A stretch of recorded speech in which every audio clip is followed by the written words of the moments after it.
Coffee break with Jimmy. I actually did a podcast yesterday that did the whole doggone thing, and for whatever reason I wasn't recording it, and when I went to send it off, it wasn't there.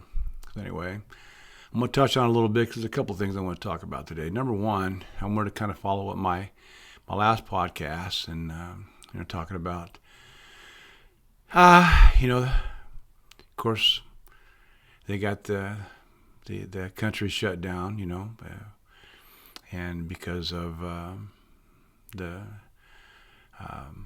nobody's getting paid, it's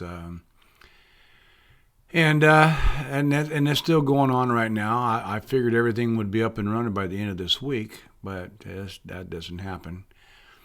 The Democrats are still holding out because they want to have Medicare and health care rather for all immigrants, all illegal immigrants.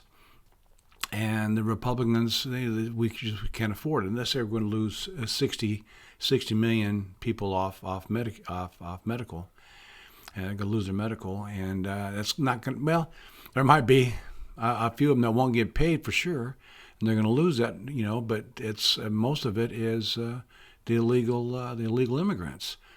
And we're just not going to do that. Now, there's other things that they can work out, other stuff that they're going to work on with, the Senate. The Senate is the one that's the House has already passed it and has passed the bill already, but the Senate hasn't because they need 60 votes. And the Democrats won't come. There's a couple of them. I think there's 3 of them that are coming on board already. Fetterman's one of them. And so the government is still shut down.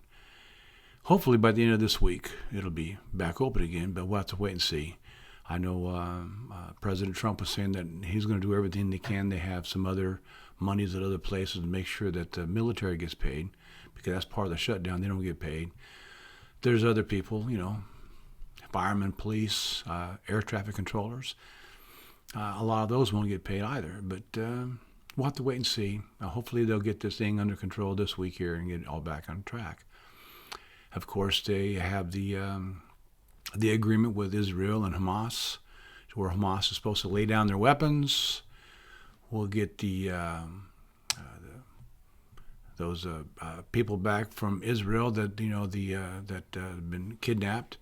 I guess there's 20 of them that are still. They say there's 20 of them still alive, and there's I think there's 28 of them that have died, and they want the bodies back also. So they're supposed to. We're supposed to get them back by tomorrow, and we'll have to wait and see. President Trump is on his way over there right now. I guess he's going into either Israel or Egypt, and he's going to go back there and make sure all this stuff comes to fruition tomorrow. It's supposed to. So we'll see what happens, whether we get them back or not. So all that stuff is still up in the air. So we're still waiting on that, and hopefully, and they're ready to let a lot of the Palestinians back in to Gaza. They're coming back to some of their homes that can be habitable. I guess people could live there, and there's going to be a lot of them that's not going to be. It's going to be inhabitable because of the damage from 2 years of war. And I guess Egypt said that some of them can stay there that need to have places to stay. I don't know if they have tents or things set up for the Palestinians to go back and stay there until they get things squared away there in Gaza. But what I'm worried about is that they let them in, the Palestinians back into Gaza. They haven't laid their weapons down yet. We haven't got the captives back yet. Those are still, they're still in Gaza. And, what's going to happen now? Now the Palestinians are back. I mean, could Hamas come in and say, no, we're not going to agree to lay down our weapons. We're not going to give up the power here. And now they got Palestinians in there again to use as human shields, so I don't know. It's I'm hoping what they have, planned here with President Trump and Benjamin Netanyahu, Prime Minister there. I hope they got everything squared away. So it's all going to happen. We get the people come back, and Hamas lays down their weapons and they leave. They're giving them a back door to leave. So we'll have to wait and see what happens there. But I'm not holding my breath. I'm just hoping for the best for sure. But anyhow, what I really wanted to talk about today is that, and I've talked about this once before, about Christopher Columbus. Columbus Day is tomorrow now, okay? And President Trump reinstated Columbus Day instead of calling it Indigenous Peoples Day. That I guess Biden switched the day, and it's always been Columbus Day. But I guess I don't understand it. You get one day for Veterans Day, one day for Memorial Day, but yet you got a whole month for Black History Month. You got a whole month for LGBTQ month, and all the days that are important. And like Christopher Columbus Day, come on, that was the day. They gave him a day because he's the one who discovered the Americas. Now there's question about whether the Vikings discovered or other countries discovered at one time or another. But from 1492, that's when Christopher Columbus discovered America, the Americas. It's been that way since. Now other people have other ideas. Well, the whole thing is for me, because I have a cousin that's done genealogy on our family and has been doing it for like 40 to up to 50 years. He's been doing this for a long time. And found out that Christopher Columbus actually is a relative of ours. He's married to a gal named Philippa that he married before he came and discovered the Americas.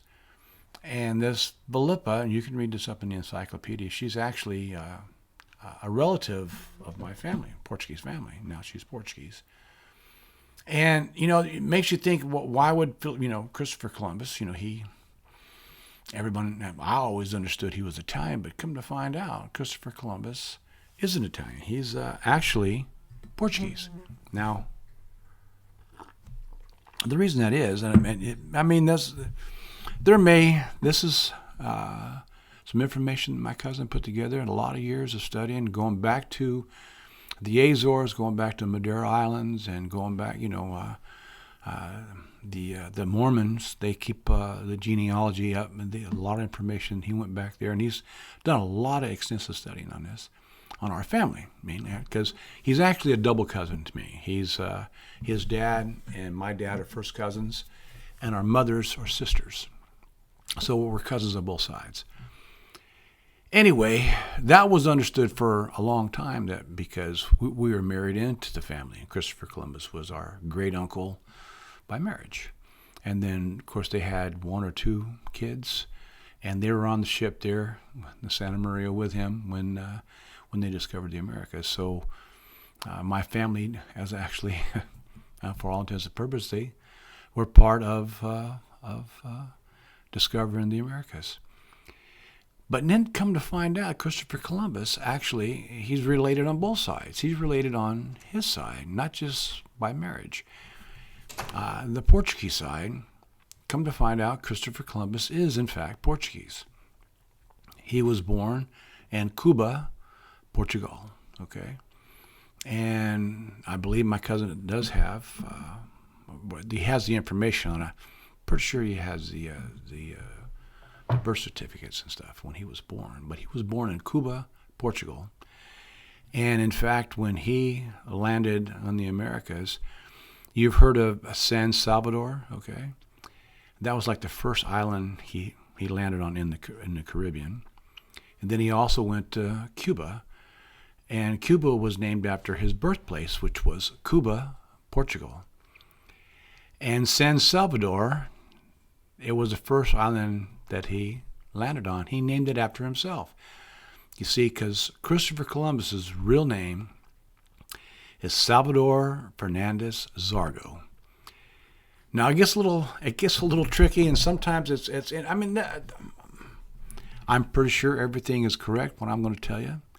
And what my cousin has told me, some of it is where I understand it a certain way, and he may have it a little bit differently. He will correct me if I'm wrong. And if anybody else wants to correct me on this, please do. If I'm wrong, if you feel that I'm wrong. But Christopher Columbus, when he was young, apparently he was born in Cuba, Portugal. Then he went back to the Madeira Islands with his mother, who was Isabel, and she got pregnant by, apparently, she got pregnant. Let's just put it that way.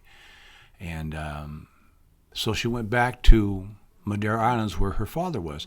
Her father was John Gonzalez Zargo. He was a maritime, a sailor that he discovered the Madeira Islands, which was the Madeira Islands and Port Sant. That was discovered in 1418. And then the Azores Islands was actually discovered, which a lot of Portuguese from around here, like my family, a lot of my family comes from the Azores Islands. That was discovered in 1433. But anyway, Christopher Columbus was born in 1452, I believe it was.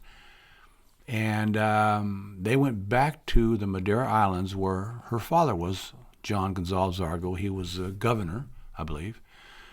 He was the governor of the Madeira Islands. And so she went back to stay with her father, and she had her son. And somewhere when he was a teenager, sometime around there, the mother, Isabel, she went back. That's what she went back when she was a teenager to study, because that's what they did. People that had a little bit of wealth there, they would send their kids back to the mainland in Europe, there in Portugal, and they would study. And that's where they would, they didn't really have that kind of extensive study, teaching in Madeira at the time. So she went back to Madeira Islands with her son, which was Salvador Fernandez Zargo. And later on, the name was changed. He had a pen name. Like John Wayne is Marion something. I don't know. There's other actors that have different names, and when this Christopher Columbus, and on his, I want to say his grandmother's side, which was John Gonzalez Zargo's wife, on her side, her great-grandmother's last name was Colum, which is Italian. And so he took a pen name and called himself Christopher Colum, which later on in English became Christopher Columbus. But his real name is actually Salvador Fernandez Zargo. That's why when his first island that he landed on in the Caribbean was, you've heard of San Salvador. Well, he named it after himself, his original first name. And then when he landed on Cuba, he named that island of Cuba, or the country of Cuba, and named it Cuba after his birthplace in Cuba, Portugal. So when you put all this stuff together, there's some people that say he's Italian. And yeah, if you go back far enough on, like I said, his grandmother's side, her grandmother's last name was Colum. She was Italian. And if you look back far enough on just about any families, and my family also, like I believe I'm full-blooded Portuguese. And I know now that I'm probably about 94% Portuguese. The other 6% is Belgian, Irish. There's some Jewish blood, I believe.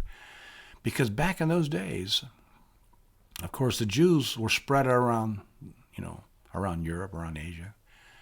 And it was hard not to have Jewish blood in you as part of your family, because, they settled in other nations, and, back in those days, Portugal was the first nation right there. It was Portugal, Spain, and, you had, of course, there was, Italy and France and all those other countries there. But even Spain was actually, and the way I believe, and you can correct me if I'm wrong, but there was Barcelona, Madrid, and there was another big city there in Spain that were different countries. And they all came together as one nation. That was Spain. They all created Spain. But those big cities, which were different regions of that area. Portugal was the first one to have their own country. Portugal was by Portugal, and then they had their king and queen, and so on and so forth. But of course, there's a lot of information. It'll take a lot of studying to figure out everything that happened back then. But so if you look back, and there's a lot of different bloodlines that go into a lot of people. So Christopher Columbus did have some different bloodlines. Okay, now if you looked at that from being that standpoint, yeah, he probably had some Jewish blood, he had some Italian blood, and he had some Spanish. I mean, maybe some Spanish blood, and because different people say that he's different things. But I've heard for a long time that Christopher Columbus was actually Portuguese. And if you look back in the story that I'm telling you, it looks like he is Portuguese. And I really believe he is Portuguese. He was, in fact, born in Cuba, Portugal. So that makes him Portuguese from that standpoint. Like, I'm Portuguese, but I'm an American. Okay, I'm an American first. My lineage is Portuguese. My background, from my ancestors is Portuguese. But I'm an American. It's actually in my name, Sousa. So I believe I'm an American first. Before I'm Portuguese. I'm Portuguese. That's my bloodline. But anyhow, so Christopher Columbus, now that, the President Trump has says, well, his Italian buddies in New York are going to be happy that he changed the Christopher Columbus Day back to Christopher Columbus Day, so they got their boy back, is how he put it, something like that. I'm paraphrasing, but he said they got their guy back, Christopher Columbus, because he feels that he's Italian. A lot of people feel that he's Italian, and largely in part because of the name Christopher Columbus. But if you look back into this and look it up, please, and check it out. But I believe, and there's a lot of people out there that do believe that he is in fact Portuguese. But he has, if you want to call him Italian, that's okay. Or if you want to call him, Spanish, because he's entombed in Spain, right? And so if you want to say those things and say that's fine. Christopher Columbus, whether his real name is Salvador Fernandez Zargo, which I believe that it is, and you can look that up if you want, if you'd like. But he's still Christopher Columbus to everybody else, right? He's actually still Christopher Columbus to me. And Columbus Day, I'm glad that President Trump reinstated Christopher Columbus Day, because he's the founder, actually, of the Americas. And that's why they have that day, and I'm glad it's back. And it's not Indigenous People Day again. It's still Christopher Columbus Day. So anyhow, look into that, and I hope the president checks this out so he can look into it himself too, to find out that Christopher Columbus is in fact Portuguese. And unless I'm wrong, you can check it out. But anyhow, I hope everything else works out in Israel, and I hope they get their captives back. And of course, there's the dead bodies that actually are there also. They want all that back. And I hope Hamas lays down its arms and they leave. And they're actually giving them a back door out.